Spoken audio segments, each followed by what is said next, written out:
আমাৰ মৰাণ থানাখন যিহেতু আমাৰ ৰাইজৰ সংস্পৰ্শত আমি অতদিনে এটা সেৱা লাভ কৰি আহিছোঁ, গতিকে আমাৰ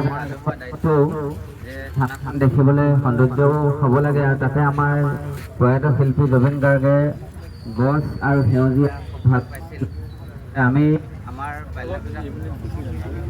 বাল্য বিকাশ বিদ্যালয়ৰ তৰফৰ পৰা আমাৰ থানাৰ চৌহদৰ কাৰণে আমাৰ সন্মানীয় বিষয়াসকলক একোটিকৈ পুলি আমি অৰ্পণ কৰিব বিচাৰিছোঁ, যাতে তেওঁলোকে সুবিধা অনুযায়ী ক'ত কেনেকৈ দিলে সুবিধা হয় ৰোপণ কৰিব।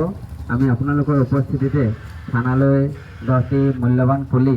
আগবঢ়াইছোঁ, গতিকে তেওঁলোকক আমি গ্ৰহণ কৰিবৰ কাৰণে আমাৰ বিদ্যালয়ৰ তৰফৰ পৰা অনুৰোধ জনাইছোঁ আৰু আমাৰ সহযোগ কৰিবৰ কাৰণে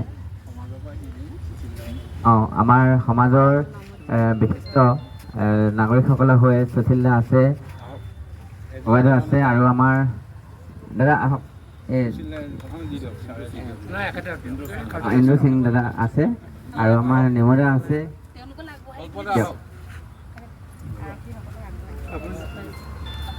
আমাৰ অধ্যক্ষ ডক্টৰ স্বপন চেতিয়া ডাঙৰীয়াকো গছপুলি প্ৰদান কৰিবৰ কাৰণে অনুৰোধ জনাইছোঁ